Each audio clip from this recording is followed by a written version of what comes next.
On a organisé 3 fois, il me semble, les championnats du monde. Ok. On a eu une légende de la descente, Benoît Gamba, qui a fait maintes et maintes fois 21 de la Coupe du Monde et toujours très très bien classé au niveau mondial. Harry Perna, qui est l'ancien champion du monde, qui a gagné 4 fois ou 5 fois, je ne sais plus, le championnat du monde. On a un très très beau plateau en fait à Lyon de descendeurs. À côté de ça, on a eu la plus grosse association de rollers en France de descente avec Lyon Rider, qui est maintenant devenu Lyon Roller. Voilà, on avait un très très gros rassemblement de riders et donc du coup une très grosse simulation à Lyon. Et comment ça s'explique ça?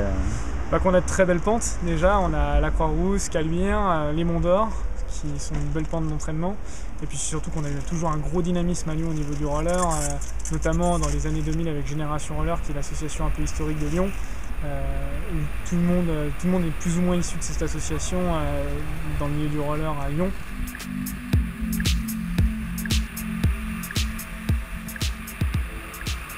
On apprend à tomber, on apprend à pas se faire mal et à glisser sur nos protections plutôt que résister face à la chute. On se relève tout de suite? On se relève en général tout de suite et même quand on se fait mal, ce qui peut arriver, voilà, c'est jamais très grave parce qu'on contrôle toujours.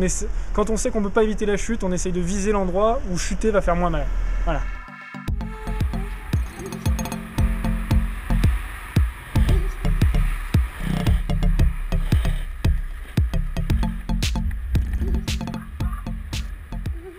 Alors justement, on essaye d'éviter de jouer avec les voitures, si possible.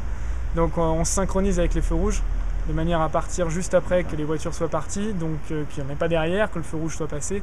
Et comme il y a un laps de temps toujours entre 2 feux pour passer du rouge au vert, on profite de ce laps de temps pour descendre.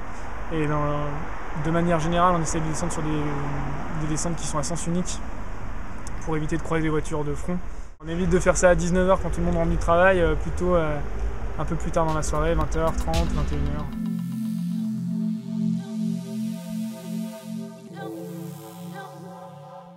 La descente en roller, fondamentalement, on ne peut pas nous l'interdire.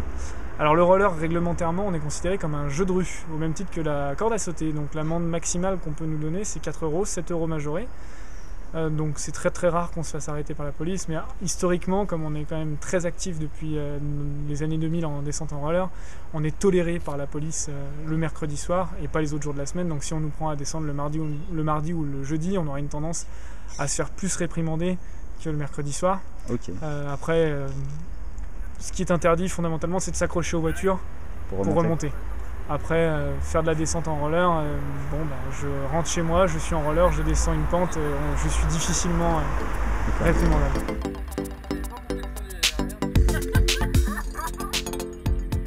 On a eu de temps en temps, on a une petite altercation avec les policiers, mais c'est même pas des altercations, c'est qu'ils sont inquiets, parce que si jamais il arrive un accident et qu'ils nous ont vus, c'est sur eux que ça retombe, donc ils nous disent les gars faites attention, on resitue le contexte, on dit qu'on fait attention, on montre comment on descend, que c'est sécurisé et en général ça se passe toujours très bien.